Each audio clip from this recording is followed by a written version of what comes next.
चलिए आज हम बात करते हैं relation between give free energy change and useful work. हालांकि देखिए इस पे बेस जो भी न्यूमेरिकल्स हैं वो मोस्टली इलेक्ट्रिकल वर्क है। पहले अपन समझ लेते हैं इसमें है क्या।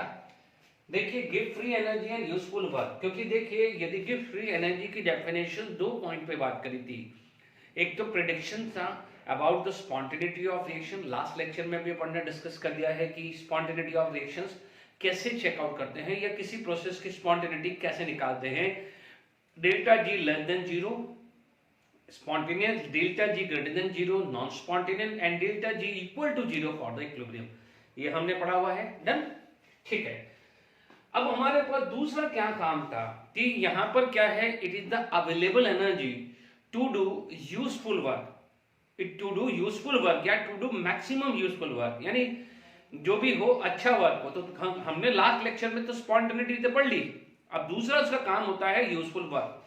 देखिए क्या होता है कि अकॉर्डिंग, यदि मैं मान लीजिए अकॉर्डिंग टू गिब्स की बात करें तो गिब्स ये बोला जाता है कि जो भी वर्क होते हैं वो दो वर्क में डिवाइड होते हैं।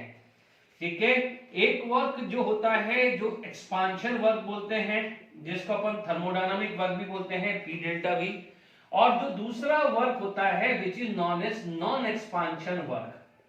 अब ये नॉन एक्सपांशन कौन कौन से हो सकते हैं? फॉर एग्जांपल इलेक्ट्रिकल वर्क भी होता है। ठीक है ना, जब आप इलेक्ट्रोकेमिस्ट्री स्टैंडर्ड 12 में पढ़ोगे तो वहां पर ये डेरिवेशंस पे क्वेश्चंस आएंगे। ठीक है, तो आपने पढ़ा हुआ अकॉर्डिंग टू द गिब्स क्या है, work can be two type, expansion and non expansion. And expansion work जो अपन पढ़ते हैं P delta V plus non expansion work. Is it clear to all of you? चलिए, यदि मैं फर्स्ट लॉ ऑफ थर्मोडायनामिक की बात करूं तो from first law of thermodynamic हमने पढ़ा हुआ है कि delta U is equal to Q plus W, है ना, ये डब्ल्यू पढ़ा हुआ है। Okay, delta U is equal to Q plus W, यानी delta U sorry not delta U, Q आ जाएगा। ओके, यहां पर अपने पास क्या है, क्यू लिखेंगे। Is it clear?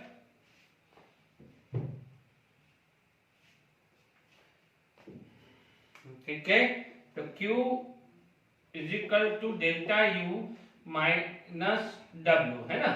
तो Q is equal to delta U, अब W कौन कौन सा हो सकता है आपके पास, P delta V plus W non expansion. Is it clear? W non expansion. Is it clear to all of you? ठीक है, तो यहां पर अपने पास यहां पर क्लियर हो गया है, Q is equal to delta U P delta V। ये फर्स्ट लॉ थर्मोडायनामिक क्लियर हो गया है। ठीक है, अब हमारे पास यदि बात करें तो delta U minus P delta V हो गया है। ठीक है,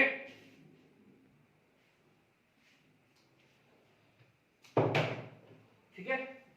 अब देखिए इसके अंदर क्या है कि अपन यहां पर क्या लिख रहे हैं, एक एक्सपांशन वर्क। ठीक है, तो अब आप देखिए एक्सपांशन वर्क है तो यहां पर अपना जो साइन आएगा वो ध्यान रखना है कि work done by the system, work done by system, यानी वो क्या होता था, नेगेटिव होता है ना। Work done by the system क्या होता है, नेगेटिव। तो आप यहां पर ध्यान दीजिएगा कि यदि ये चीज है तो प्लीज ध्यान दीजिए, यहां पर आपके पास क्या हो जाएगा, ये work done by the system क्या हो जाएगा, माइनस आएगा, तो ये क्या हो जाएगा, प्लस आएगा। ठीक है, तो इतना ध्यान रखिएगा, work done by the system, है ना। तो नो डाउट अपन ने देखिए फर्स्ट लॉ थर्मोडायनामिक, कोई बच्चा बोलेगा delta U is equal to Q plus W. ठीक है, हम लोग क्या करते थे, ये एक रिलेशन था, बट जब work done by the system होता है तो माइनस डब्ल्यू रखते हैं। जैसे फॉर एग्जांपल क्या बोलता है कि work done by the system is 10 joule, तो आप डब्ल्यू की जगह क्या रखते थे, माइनस 10 ही तो रखते हो। और work done on the system यदि 10 जूल है तो आप क्या करते थे, डब्ल्यू की जगह प्लस 10 ही तो रखते थे। तो क्योंकि अपने यहाँ एक्सपांशन वर्क लिखा है तो यहां पर क्या हो जाएगा, माइनस डब्ल्यू आया। अब आप देखिए Q is equal to delta U plus P delta V plus W non expansion. ठीक है, अब आप देखो ये रिलेशंस आपको पता है, this relation we you know that this is equal to delta H. तो आप देख सकते हैं कि यहां पर क्या होगा कि Q is equal to delta H plus W non expansion. ठीक है, अब आप देखिए सेकेंड लॉ थर्मोडायनामिक लगा दीजिए। ठीक है, यहां तक क्लियर हो गया है। ओके, ये बहुत इंपॉर्टेंट है क्योंकि बच्चों ये एक रिलेशंस आपके सामने आएगा तो जब स्टैंडर्ड 12th में जाएंगे, जब आपको इलेक्ट्रिकल वर्क आएगा, जब इलेक्ट्रोकेमिस्ट्री आप पढ़ोगे, इलेक्ट्रिकल वर्क आएगा, तो ये रिलेशंस आपको काम लगेगा क्योंकि उसमें न्यूमेरिकल्स, वहां पर न्यूमेरिकल्स आने वाले हैं। ठीक है, तो आप देखेंगे यदि मैं बात करूं फ्रॉम, है ना, सेकेंड लॉ ऑफ थर्मोडायनामिक हमने पढ़ा हुआ है कि delta S is equal to Q by T. ठीक है, तो it imply that Q is equal to T delta S. तो आप देखेंगे Q क्या हो जाएगा, T delta S equal to delta H plus work non expansion. Non expansion का मतलब P डेल्टा V के अलावा। ठीक है, W non expansion, non expansion को इधर ही रखते हैं, लेफ्ट साइड ही रखते हैं। आप देखेंगे ये इधर आ जाएगा T delta S minus delta H W non expansion. ठीक है, इसकी जगह मैं क्या लिख दूंगा, minus delta G is equal to W non expansion. Is it clear to all of you? यानी delta G is equal to minus W non expansion आया, ये रिलेशन आया। इसीलिए अकॉर्डिंग टू डेफिनेशंस क्या बोलते थे कि minimum energy available to do maximum useful work.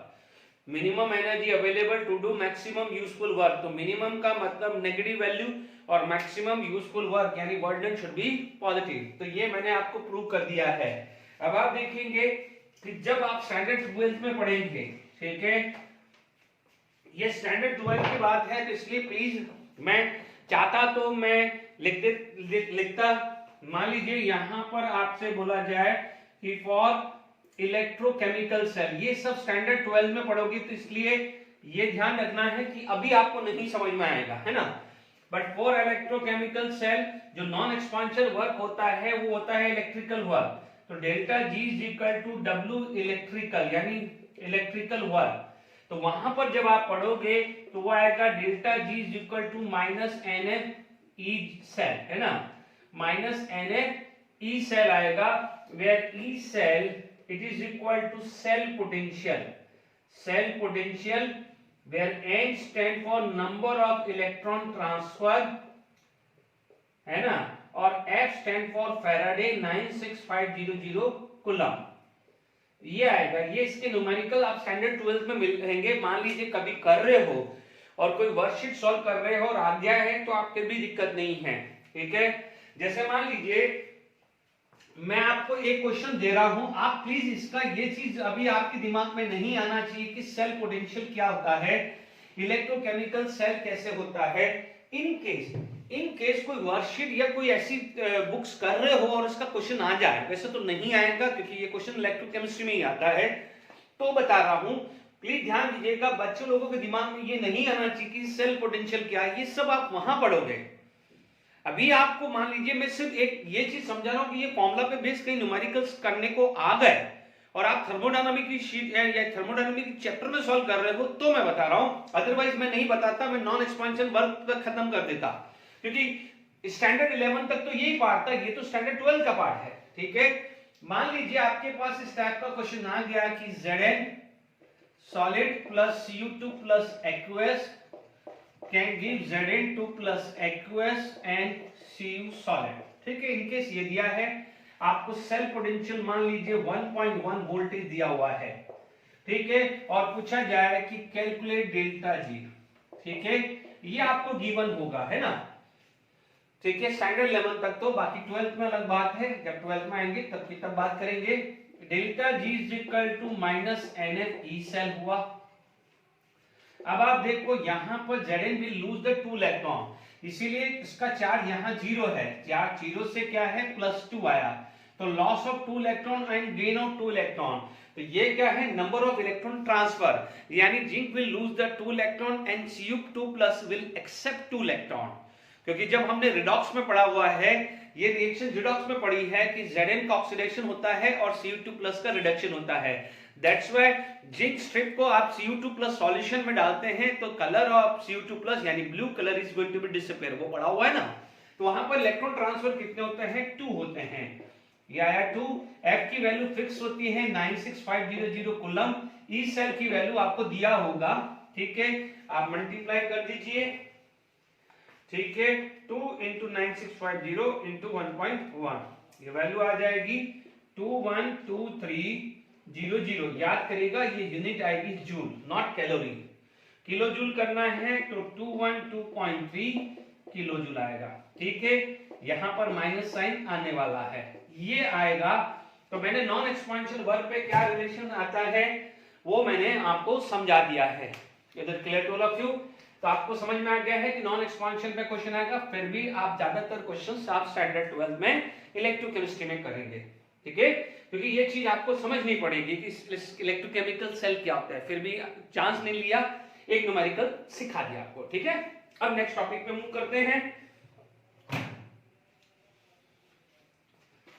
अब हम बात करते हैं relation between delta G standard, ठीक है, delta G standard and equilibrium constant. हम पढ़ते हैं रिलेशन, ये लास्ट टॉपिक है, रिलेशन बिटवीन थर्मोडायनामिक का, नॉट थर्मोकेमिस्ट्री, थर्मोकेमिस्ट्री बाद में इसके बाद चालू करूंगा। यह आएगा Gibbs free energy change standard, not Gibbs free, standard, standard, standard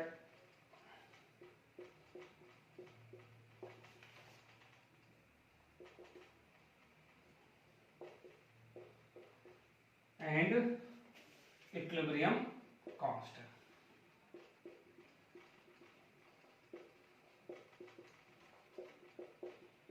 ठीक है, इसके बीच में रिलेशंस है। इक्विलिब्रियम कांस्टेंट आप केमिकल इक्विलिब्रियम में पढ़ेंगे, ठीक है, फिर भी अपन थोड़ा बहुत समझ लेते हैं। अब आप देखिए यहां पर आपके पास किसी तरह का एक रिलेशन है। पहले मैं एक इक्वेशन लिखूं, क्योंकि जनरली क्या होता है यदि आप एनसीईआरटी बुक में भी करें तो डायरेक्ट क्वेश्चन दे देता है। पहले मैं एक रिलेशंस में आपके लिए लाता हूं, फिर हम बात करते हैं, ठीक है। हमने पढ़ा हुआ था, देखिए यहां पर हमारे पास बात करें, ठीक है, तो हमारे पास यदि बात करें,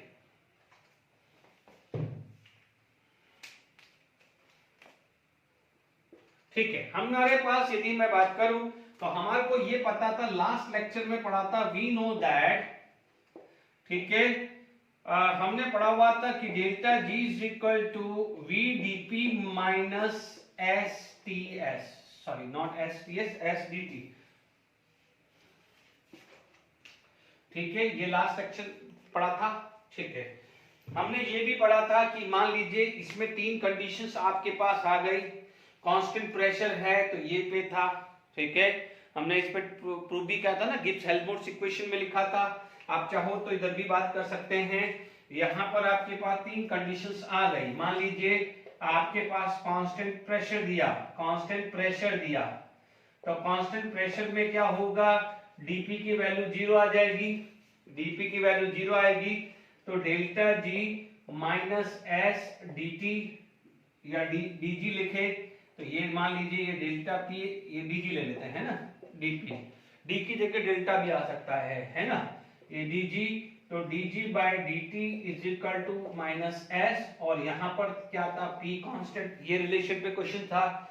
दूसरा आ सकता है कांस्टेंट टेम्परेचर, जो अभी ले रहा हूं, अभी मैं ले रहा हूं कांस्टेंट टेम्परेचर। कांस्टेंट टेम्परेचर पे जो डेल्टा टी होता है वो 0, डेल्टा जी 0 आएगा तो वहां पर आ जाएगा dg is equal to V DP and dg by dp is equal to v, but कब जब आपका यहां पर क्या कांस्टेंट है, टेम्परेचर कांस्टेंट है। तीसरा कंडीशन आती है कि जब इक्विलिब्रियम है, तो एट इक्विलिब्रियम ये होती है, एट इक्विलिब्रियम ये इक्विलिब्रियम है अभी अपन जो पढ़ने वाले हैं, है ना। डेल्टा जी इक्वल टू 0, तो डेल्टा जी इक्वल टू 0 है, तो v dp minus S dt is equal to 0। तो कुछ भी ले सकता है, dp by dt, dp by dt is equal to s upon v, ठीक है, ये इक्विलिब्रियम पे है। तो ये तीन कंडीशन ध्यान रखना है, ये मैं अभी लेने वाला हूं और ये दोनों अभी लेने वाला हूं, ये मैं लास्ट लेक्चर में डिस्कस कर चुका हूं, इसलिए एक बार मैंने यहां पर लिख दिया है। Is it clear? अब आप देखिए यहां पर एट कांस्टेंट टेम्परेचर की बात करूं, एट कांस्टेंट टेम्परेचर की बात करूं, ठीक है, यदि मैं कांस्टेंट टेम्परेचर की बात करें, ठीक है, तो आपके पास क्या हो जाएगा, तो ये वाला constant temperature dg is equal to v dp आ जाएगा। ओके, मान लीजिए pv is equal to from for ideal gas, यदि मैं बात करूं फॉर आइडियल गैस, तो आपको पता है pv is equal to nRT आता है, ठीक है। तो now the equation dg volume की जगह मैंने क्या रख दिया है, nRT बाय p dp आ जाएगा, ठीक है।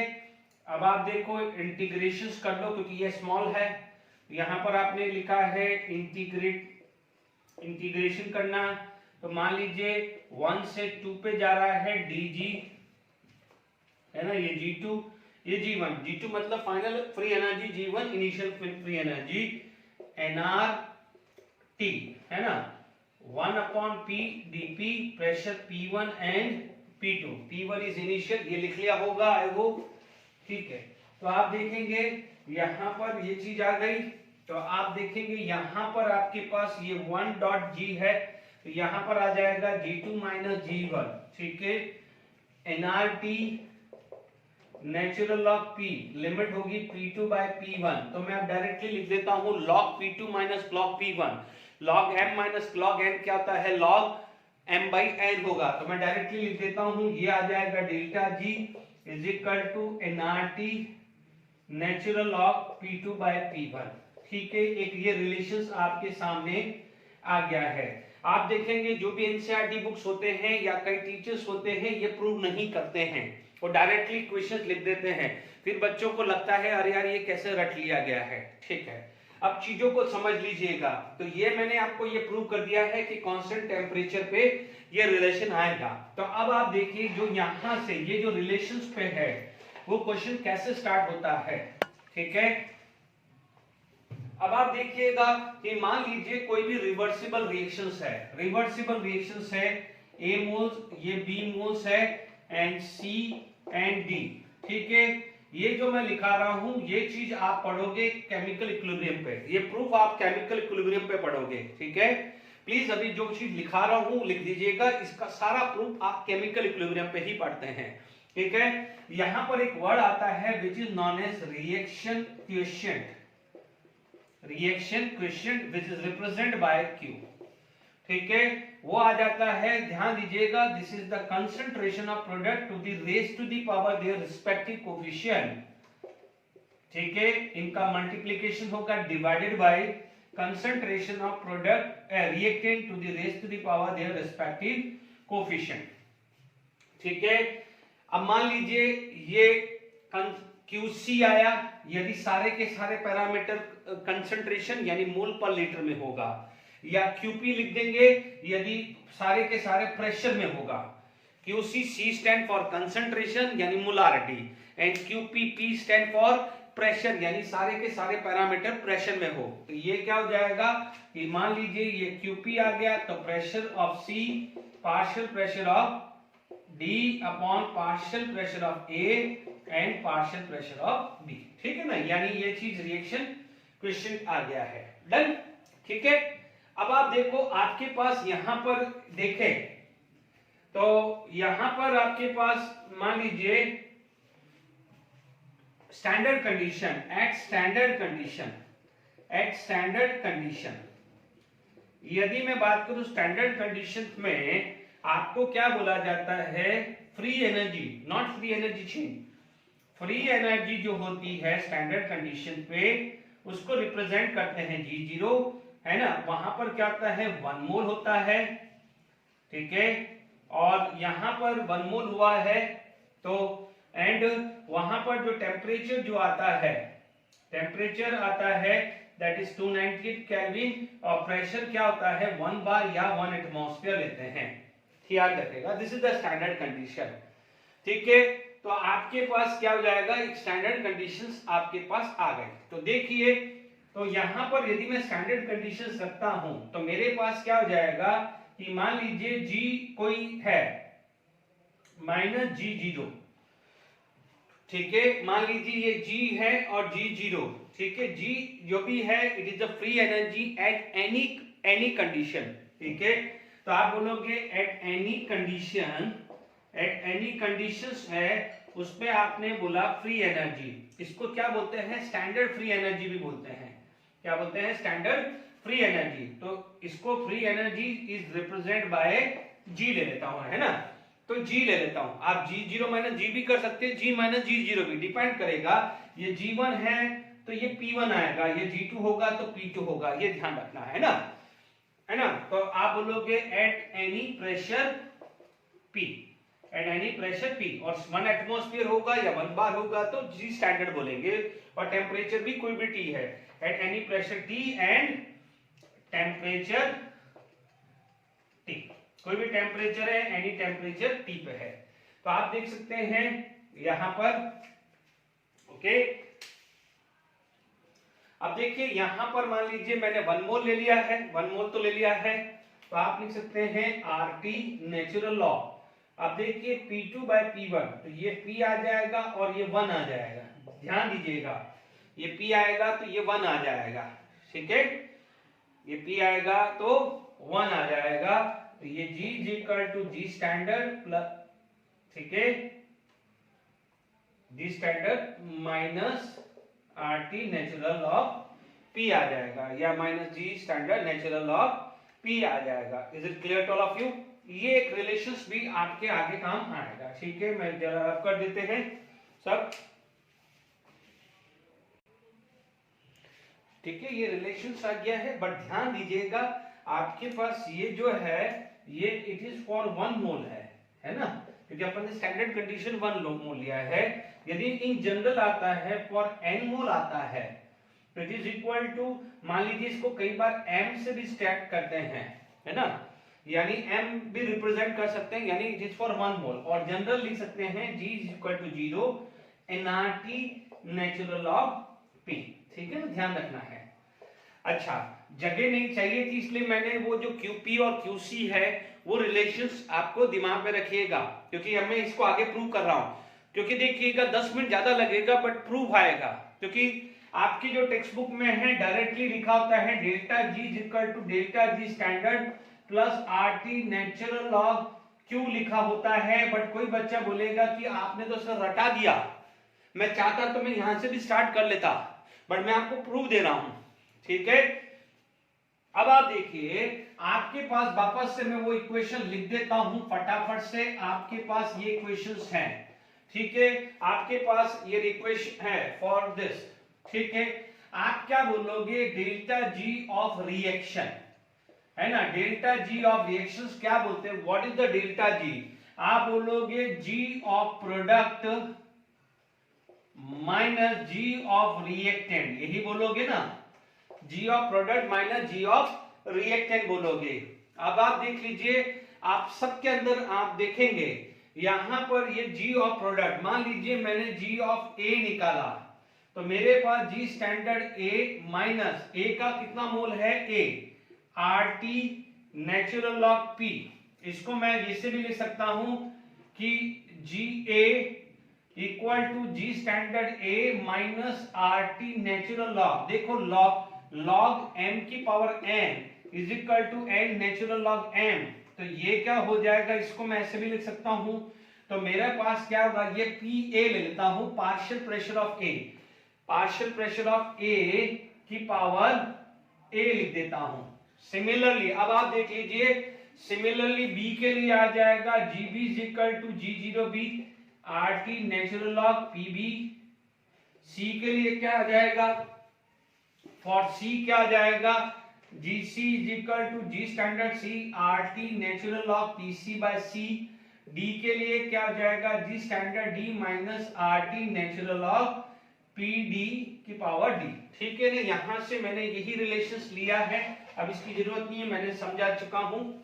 अब देखिएगा यहां पर आपके पास क्या हुआ है, तो आपके पास delta G of reaction, delta G of reaction, तो आप देखेंगे यहां पर आप देखेंगे GC plus GD, GC plus GD minus GA plus GB, क्योंकि रिएक्टेंट ये प्रोडक्ट ये है, रिएक्टेंट ये है।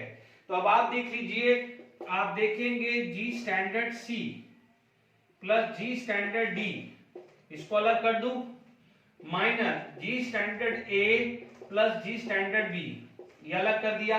अब आप देख लीजिए यहां पर इन सब में माइनस क्या है, RT आ रहा है, क्या आ रहा है, minus RT। Okay, minus RT में आप देखेंगे तो आपके पास ब्रैकेट में लिखें तो GC PCC प्लस PDD आ रहा है, माइनस PAA माइनस PBB आ रहा है। ठीक है ना, क्योंकि ये माइनस माइनस क्या हो जाएगा, प्लस आ रहा है। Is it clear to all of you? देख लीजिए, I hope GC minus GD आ रहा है। एग्री?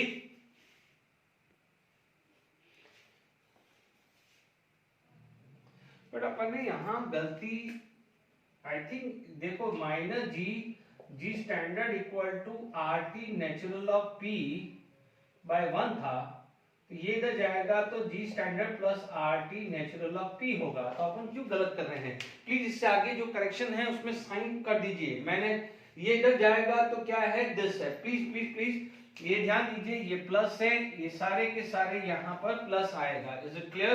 तो ये प्लस ही रहने वाला है। ठीक है, तो अब आप देख लीजिए जी, ये जो चीज है, क्योंकि आप देखेंगे दिस प्लस दिस, ठीक है, दिस प्लस दिस GC की जगह रखा, माइनस दिस एंड दिस, तो इसको मैंने अलग कर दिया। अब आप देखो RT कॉमन, तो ये natural of PC, sorry natural of PC, natural of this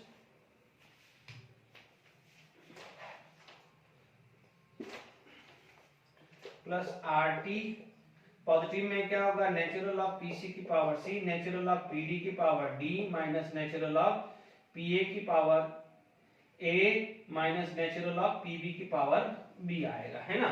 log ये क्या हुआ है, this is product minus reactant, product minus reactant, but ये क्या होगा, स्टैंडर्ड आ गया है, तो इसे क्या बोलेंगे, delta G standard for reaction. तो ये delta G for reaction plus RT आ गया। अब आप देखो ये log M plus N, log M plus N, log M into N होता है, log M माइनस N आप उसे क्या बोलते हैं, log M बाई N बोलते हैं।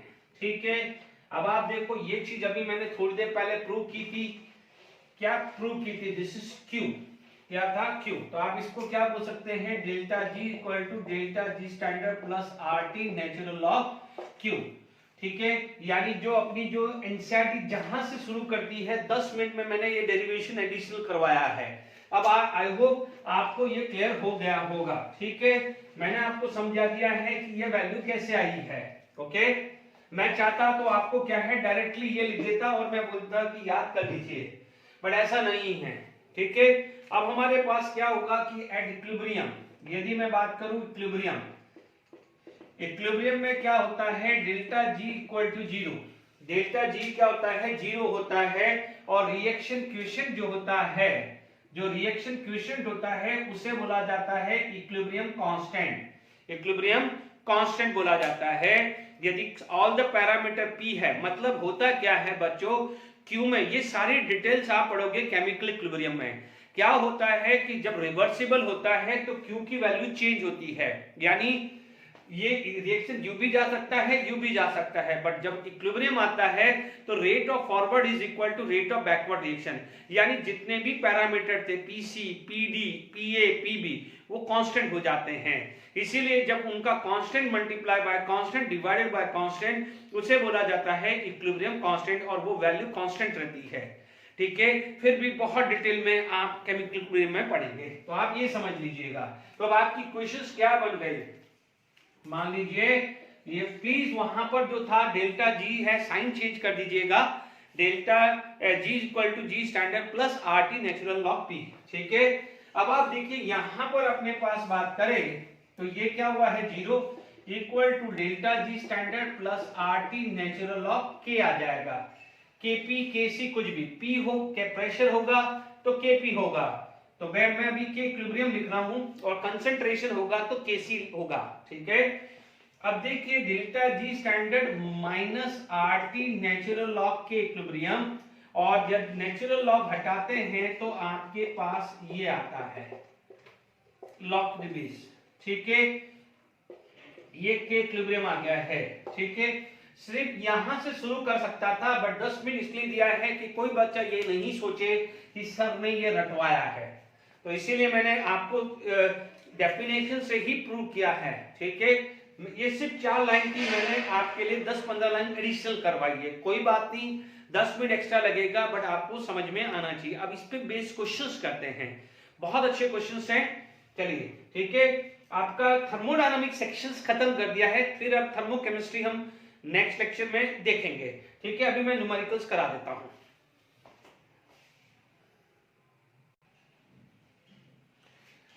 चलिए अपन बात करते हैं एनसीईआरटी के कुछ न्यूमेरिकल्स कर लेते हैं। सिंपल है, इसमें कोई ज्यादा दिमाग नहीं लगाना है।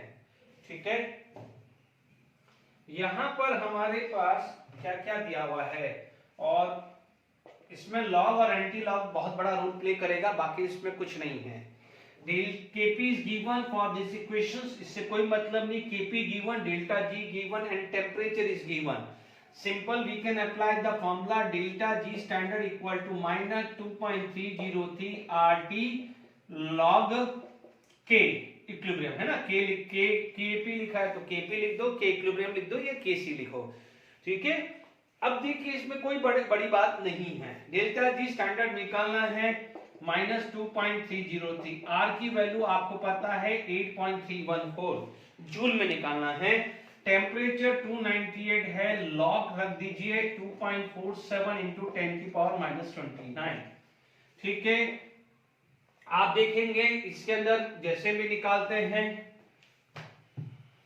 आप 2.303 इंटू 8.314 इंटू 298, ये वैल्यू आ रही है माइनस 5705.85 ले लेता हूं। ठीक है, अब ढंग से समझिएगा, यहां पर जिसको लॉग नहीं निकालना आता है तो भी मैं सिखा देता हूं, लॉग m इंटू n, तो आपके पास क्या हो जाएगा, log m plus log n, है ना, लॉग n यानी 10 की पावर माइनस 29।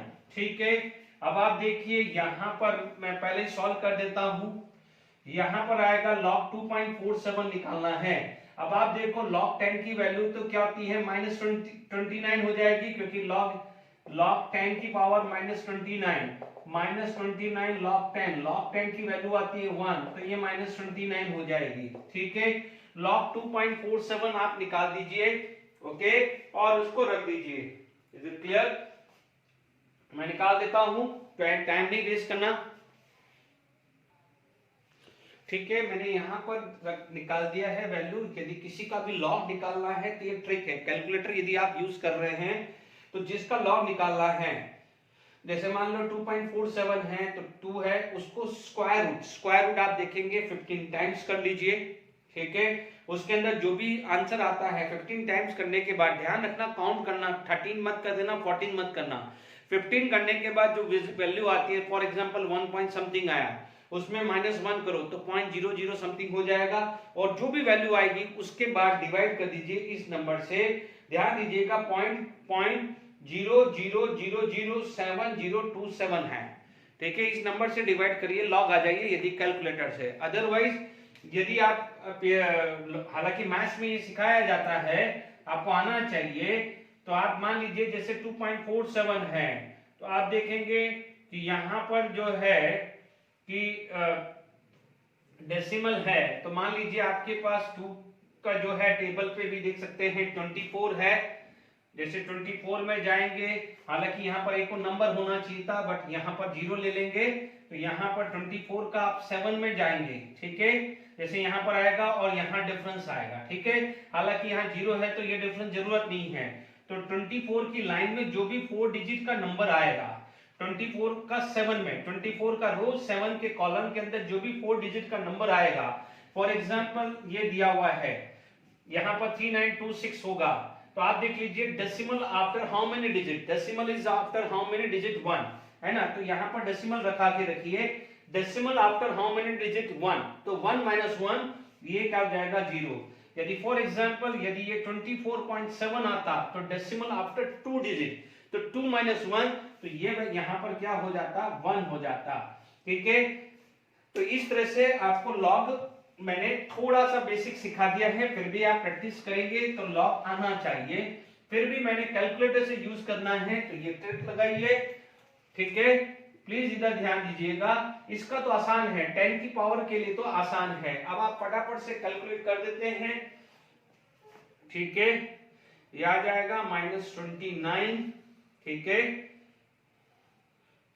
इंटू 5705.85, ये वैल्यू आ रही है, बहुत ज्यादा है 160, तो मैं किलो कैलोरी में निकाल देता हूं, या मैं लिख देता हूं delta G standard equal to 163,228.97 आ रही है कैलोरी, है ना, ये माइनस और माइनस प्लस हो जाएगा, और we can say delta G standard equal to 63.228 kilo joule आ जाएगा, ठीक है, ये क्वेश्चन हो गया है, ये ट्रिक ध्यान रखिएगा।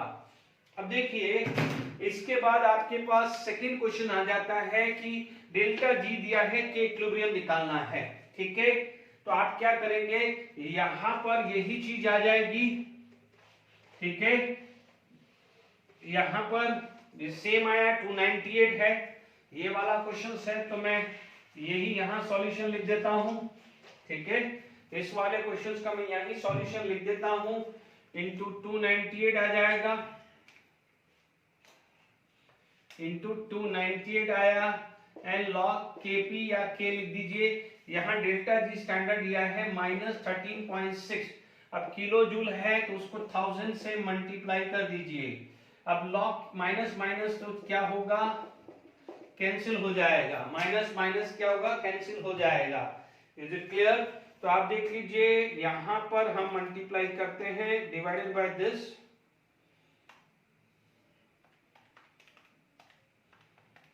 ये वैल्यू आ रही है 2.3835, 2.3835 आ रही है, 2.3835 आ रहा है ना। अब आप देखो यहाँ पर log kp है, हमें निकालना है kp, तो जब kp निकालना होता है तो आप इसको एंटी लॉग करें, देखिए एग्जाम में आपको दिया होगा log और एंटी लॉग की वैल्यू, ठीक है, anti log of 2 and this, आपको हमेशा ध्यान रखना है, मैं आपको इसको ट्रिक बता रहा हूं, जो भी डेसिमल के बाद की डिजिट है उसको अलग कर दीजिए, डेसिमल के बाद डिजिट है वो अलग कर दीजिए, तो आपके पास इधर क्या हो जाएगा, इसको लिख सकते हो एंटी लॉग 2 अलग कर दीजिए, यहाँ पर 2 है तो 2 लिख दीजिए, 3 है तो 3 है, वो 4 अलग कर दीजिए, ये क्या हो जाएगा एंटी लॉग ऑफ 0.3835 आ जाएगा, ठीक है, ध्यान रखना ये डेफिनेटली होल नंबर होगा, जो भी होल नंबर होगा 10 की पावर पहुंचा दीजिए, तो यहाँ पर आपके पास kp की वैल्यू क्या होगी, मैं यहाँ लिख रहा हूं, यहाँ लिख रहा हूं kp, अब आप देखो ये होल नंबर है तो 10 की पावर 2, यदि -2 है तो माइनस भी कर देना, अब ये जो प्लस है वो मल्टीप्लाई में कन्वर्ट हो जाएगा, अब आपको एंटी लॉग ऑफ 0.3835 आएगा, तो अब आप देखिएगा इसी चीज को उल्टा कर दीजिए, ठीक है, अब इसी चीज को क्या है उल्टा कर दीजिए, मैं लिख देता हूं क्योंकि मैं टाइम नहीं खराब कर लेता हूं, ठीक है, इसी चीज को उल्टा कर दीजिए, जो माइन ये था, देखिए यही चीज को आप उल्टा कर दीजिए कि यदि किसी का एंटी लॉग निकालना है, ठीक है, एंटी लॉग है, मान लीजिए आप चेक कर लीजिएगा, एंटी लॉग ऑफ क्या है 1, ये 10 आएगा। सबसे बेस्ट तरीका है, यानी 1 को आप क्या करिए मल्टीप्लाई कर दीजिए, किसको, वही नंबर 7027 जो भी आएगा उसमें क्या कर दीजिए +1 कर दीजिए। हमने माइनस किया था +1, अब हमने क्या करा था 15 टाइम्स स्क्वायर रूट किया था, तो आप क्या करिए मल्टीप्लाई एंड इक्वल, ध्यान दीजिएगा मल्टीप्लाई इक्वल, जैसे मान लीजिए ये कैलकुलेटर है तो कहीं जगह मल्टीप्लाई है और यहाँ पर कैलकुलेट ये है, तो मल्टीप्लाई 10 1 2 3 4 5, ठीक है। तो ये क्या हो जाएगा, ये जो है दोनों साथ साथ करना है, ये 15 टाइम्स करना है, ये मेथड है कैलकुलेटर से। अदरवाइज एग्जाम में आपको दिया होगा, इसलिए क्या है लॉग एंटी लॉग टेप निकालने के लिए करना पड़ेगा, ठीक है। तो 0.3835 ये वैल्यू क्या है, लगभग चेक कर लीजिएगा 2.4 के आसपास आएगी, ठीक है। इट्स वैल्यू अप्रोक्सीमेट 2.4 आएगा, तो ये मैंने आपको समझा दिया है। Clear to all of you, आप चेक कर लीजिएगा, ठीक है। अदरवाइज आप देखेंगे तो सेम है, जैसे लॉग है वैसे एंटी लॉग है। यहां पर आप देखेंगे, मान लीजिए क्या वैल्यू थी 3.3837, तो मान लीजिए आप एंटी लॉग टेबल में जाएंगे, एंटी लॉग टेबल में 0.38 आएगा, उसमें यहाँ पर जो भी 1 2 3 है तो 3 के कॉलम में चले जाइए, यहाँ पर नंबर होगा और डिफरेंस यानी लास्ट वाला डिफरेंस क्या है 5, तो जो डिफरेंस है वो 5 आएगा, तो 5 का भी कोई नंबर होगा, तो आप क्या करेंगे, जैसे मान लीजिए ABCD, यहाँ पर ABCD है, या रफली ले लीजिए 3862 दिया हुआ नंबर, लेट इट बी, यहाँ 38621 दिया है और मान लीजिए यहाँ पर 5 दिया है, डिफरेंस में 5 दिया है, तो आप देखिएगा इनको ऐड कर लीजिएगा, ठीक है। ऐड करने के बाद आप देख लीजिए डेसिमल के आगे 0 है, तो 0 में +1 कर दीजिए, तो 1 के बाद डेसिमल आ जाएगा, ठीक है। तो ये होता है एंटी लॉग का टेबल से मेथड, और ये है एंटी लॉग से कैलकुलेटर से मेथड, दोनों मैंने सिखा दिए हैं। फिर भी आपको डाउट डिफिकल्टी है तो पूछते रहिए। 2 क्वेश्चंस आ गया है, नेक्स्ट क्वेश्चंस और करते हैं। देखिए प्रॉब्लम 6.13 एनसीईआरटी का है कि at 60 degree Celsius and 204 is 50% dissociate and calculate delta G standard at this temperature and the pressure is 1 atmospheric pressure। ध्यान दीजिएगा, इस टाइप के जो क्वेश्चंस हैं, यानी जहां पर केपी केसी निकालना है और जहां पर परसेंटेज दिया हुआ है, वो केमिकल इक्विलिब्रियम पे बहुत सीखोगे।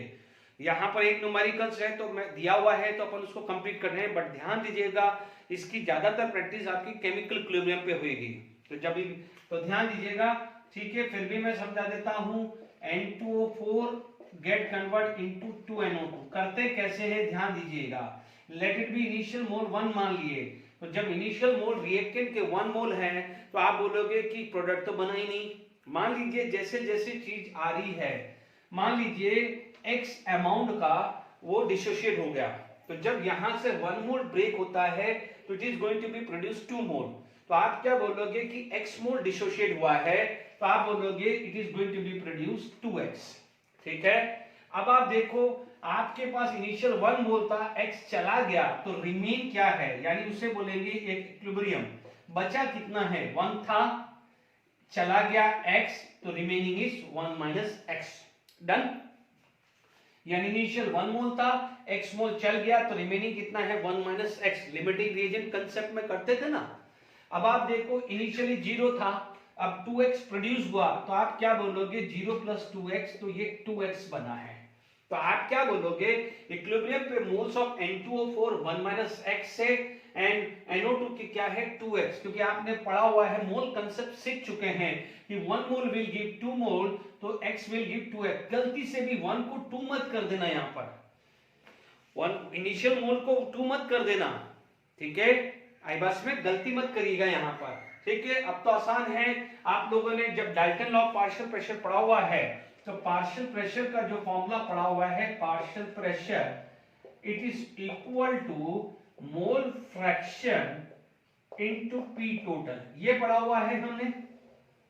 चलिए मोल्स पता चल गए, मोल फ्रैक्शंस निकालना है तो आसान है, इसका पार्शियल प्रेशर आपको निकालना है, तो ध्यान दीजिएगा कि moles upon total mole, this plus this into P total. P total कितना दिया हुआ है 1 एटमॉस्फेयर।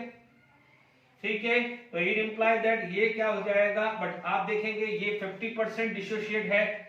50% डिसोशिएट का मतलब x की वैल्यू 50%, यानी 1 में से 50% चला गया तो 0.5 बचेगा ना। तो 50% डिसोशिएटेड का मतलब हुआ है कि x की वैल्यू 0.5, यानी 1 मोल था, 1 मोल से 50% कितना हुआ 0.5 मोल, यानी 1 मोल से 0.5 मोल डिसोशिएट हो गया है। तो x की वैल्यू क्या होगी 0.5, तो यहां पर आ जाएगा 1 माइनस 0.5, तो ये 1 माइनस एक्स प्लस एक्स, तो 1 प्लस एक्स आ गया इंटू 1, तो ये कितना हो जाएगा 0.5 अपॉन 1.5, यानी 1/3 लिख देता हूं। डन। PnO2 इसके मोल कितने हैं 2x, अब मैं डायरेक्टली लिख दूं 1 plus x into P total. x की वैल्यू कितनी है 0.5 अपॉन 1.5 इंटू 1, ठीक है, 2 इंटू 0.1, 1 अपॉन 1.5 इंटू 1, ठीक है, ये आ जाएगा 2/3, ठीक है। फिर भी चेक कर लो, 1 प्लस 1/3 प्लस 2/3 टोटल कितना आ रहा है 1 आ रहा है, तो ये चीज क्लियर हो गई है, ठीक है। अब ध्यान रखना है, ठीक है, मैंने ये N2O4 का पार्शियल प्रेशर निकाल दिया और ये, ठीक है। अब आप ध्यान से सुनिए, ये चीज खत्म हो गई, आपको पार्शियल प्रेशर मिल गया। अब आप देखिए, अभी अपन ने क्या पढ़ा था, what is the KP. KP क्या पढ़ा था कि partial pressure of this divide two the power coefficient, prove किया ना, इसीलिए मैंने 10 मिनट लगाए। तो आपको ये आगे फ्यूचर में जब केमिकल इक्विलिब्रियम करोगे तो बहुत आसान हो जाएगा, लॉ ऑफ मास एक्शन से बहुत आसान हो जाएगा। यहां पर कोफिशिएंट कितना है 2, ठीक है, पार्शियल प्रेशर ऑफ N2O4, यहां कोफिशिएंट कितना है 1, ध्यान दीजिएगा, ठीक है। तो Kp NO2 का ये है 2/3, तो आप बोलोगे 2/3 का स्क्वायर, ठीक है, यहां पर कितना है 1/3, 1/3 की पावर 1 आया। इट इंप्लाइज दैट Kp 2 2 जा 4 एंड 3 का स्क्वायर 9, ऊपर चला तो 3/1, ये 3 आया, तो Kp की वैल्यू आई 4/3 आई। Kp की वैल्यू क्या होगी 4/3 आई है। तो पहले वाले क्वेश्चन में Kp देके डेल्टा जी निकलवा दिया, डेल्टा जी से Kp निकलवा दिया। ये क्वेश्चन बहुत अच्छा क्वेश्चन है, जिसमें Kp पहले निकलवा रहा है फिर डेल्टा जी निकाल रहा है। मेक श्योर इस टाइप के क्वेश्चन केमिकल इक्विलिब्रियम में भरमार है, ध्यान रखिएगा। तो आप घबराना नहीं है, क्योंकि अभी केमिकल इक्विलिब्रियम नहीं ले रहा हूं, तो मैं इतना इसमें वास्ट प्रैक्टिस नहीं कराऊंगा, मैं वहां पर प्रैक्टिस कराऊंगा, ठीक है। तो यहां पर आपके पास Kp आपके पास आ गया है, अब तो आसान हो गया है, ठीक है। Kp जब जैसे ही मिल गया है, तो what you can do, you can apply the formula delta G standard equal to minus 2.303 RT log K. You can apply this formula. Okay, delta G standard values we have to find out. Minus 2.303, value of R we know 8.314, temperature is given 60 degree, तो 60 plus 273, 60 plus 273, 273, 63, 333 log 4/3, log 4/3, तो you can make it.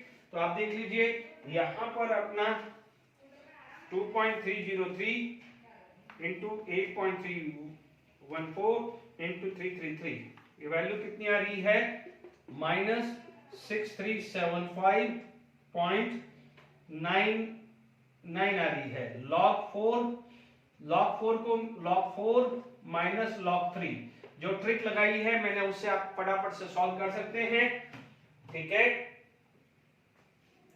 log, तो यहां पर आ जाएगा 0.1239, ठीक है, into 0.1239, ये वैल्यू आ रही है 789.98,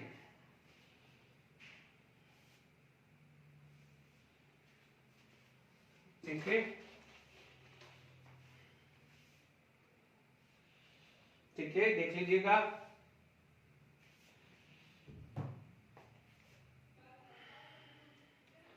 .1239 इंटू 333 इंटू 8.314 इंटू 2.303, ये वैल्यू आ रही है 78.99, है ना, 637. है ना। आंसर रॉन्ग दिया हुआ है, आप ध्यान दीजिएगा, ये राइट आंसर है, फिर भी आप अपने से कैलकुलेट कर दीजिएगा, है ना। ये अप्रोक्सीमेट जूल में आ रहा है। Is it clear to all of you? log 4 log 3 का मैंने कैसे निकालना है वो सिखा दिया है, ठीक है। कुछ एक और क्वेश्चंस कर लेते हैं, ठीक है।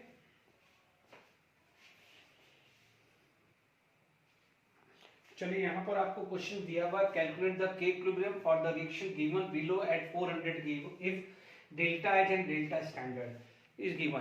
देखिए ये अलग टाइप का है। गिब्स हेल्महोल्ट्ज इक्वेशंस हमें पता है कि delta G is equal to delta H minus T delta H, है ना। ध्यान दीजिएगा, हमने इस टाइप के क्वेश्चंस लास्ट लेक्चर में भी डिस्कस किए हैं कि डेल्टा एच की वैल्यू गिवन होगी, डेल्टा एस की वैल्यू गिवन होगी। सपोज टेम्परेचर ये दे दिया और आपसे पूछा जाए what is the value of delta G. Delta G यदि पॉजिटिव है तो नॉन स्पॉन्टेनियस, डेल्टा जी नेगेटिव है तो क्या होगा, स्पॉन्टेनियस, और डेल्टा जी जीरो होगा तो इक्विलिब्रियम। तो इस टाइप के क्वेश्चन डिस्कस किए हैं, बट यही चीज यहाँ पर क्या हो गया, स्टैंडर्ड वैल्यू, ठीक है, minus T delta S standard. ध्यान दीजिएगा, यूनिट का खासकर ध्यान रखिएगा, यहाँ पर भी किलो जूल है, ठीक है। तो यहाँ पर आपके पास यह किलो जूल है, ठीक है। मोस्टली किलो जूल नहीं होगा, ये जूल ही आएगा, ठीक है। यहाँ पर आपके पास 77.2 इंटू 1000 आया। टेम्परेचर आपके पास 400 है और ये 122 आएगा, ठीक है। आप देख लीजिए, फटाफट से अपन ये कैलकुलेट करते हैं। 77.2 इंटू 1000, ये वैल्यू आ रही है 77200 माइनस। अब आप देखिए 400 इंटू 122, ये वैल्यू आ रही है 4880 माइनस 7720, ठीक है बच्चों, ये आ रही है 2840। यानी डेल्टा जी स्टैंडर्ड की वैल्यू आपकी आ रही है 28400, ठीक है, क्या आ रही है 28400, ठीक है। ये वैल्यू आ गई है, ध्यान रखना है ये मोर है तो पॉजिटिव आएगी। अब समझिएगा कि यहाँ पर delta G standard equal to minus 2.303 RT log K equilibrium है ना, के इक्विलिब्रियम ये पता है 28400 माइनस 2.303, क्योंकि ये क्या है, हमने जूल लिया है, तो 8.314 और 400 और log के इक्विलिब्रियम लिया, ठीक है। यहाँ पर माइनस साइन, ये क्या हुआ, divided by 2.303 divided by 8.314 divided by 400, ये वैल्यू आ रही है 3.7081 log K equilibrium. Very interesting, ठीक है। अब आप देखो, कुछ नहीं करना है, जो चीज तरीका है वही करो। भले आप बोलोगे सर ये माइनस क्या है, जान करके मैंने लिया है कि आपको माइनस वाला भी सिखा दूं। तो देखिए log के इक्विलिब्रियम है तो के इक्विलिब्रियम चाहिए, तो no doubt anti log minus 3.7081 है। सब कुछ एक तरीका है, कोई गड़बड़ मत करना। सिर्फ इतना ध्यान रखना मैं कैसे समझा रहा हूं। देखो सब टीचर अपने अपने तरीके से सिखाते हैं। ध्यान रखना, ये -3 यहाँ रहा है तो आप ध्यान रखना यहाँ माइनस रख दीजिएगा, गड़बड़ी मत करना, प्लस मत करना, ये माइनस रख दीजिएगा और जैसे सिखाया है वैसा का वैसा ही रखिए, जैसा सिखाया वैसा का वैसा ही रखिएगा। यदि यहाँ पर प्लस होता था, जैसे ये प्लस होता था तो आप यहाँ प्लस लिख दिया करते थे, तो आप समझ लीजिए जैसा माइनस है तो माइनस है तो माइनस लिखना है, प्लस है तो प्लस लिखना है, ये आप समझ लीजिएगा। अब आप देखो एंटी लॉग ऑफ -3, तो के इक्विलिब्रियम क्या हो जाएगा 10 की पावर -3। ध्यान दीजिएगा यहाँ प्लस होता था तो मैं मल्टीप्लाई लिखता था, क्या लिखता था, मल्टीप्लाई लिखता था। तो प्लीज ध्यान दीजिएगा यहाँ पर, ठीक है, यहाँ माइनस है तो ध्यान दीजिएगा this is divided by this, यानी जो भी एंटी लॉग ऑफ 0.7081 होगा उसको आप यहां पर लिख दीजिएगा। दोनों का तरीका एक ही है, ठीक है। एंटी लॉग ऑफ 0.7081 मैं निकाल रहा हूं, ठीक है, ठीक है, निकल गए ये। तो अब आप देख लीजिए 1 डिवाइडेड बाय 5.1060, तो ये वैल्यू आती है 0.195 अप्रोक्सीमेट 0.195 आती है।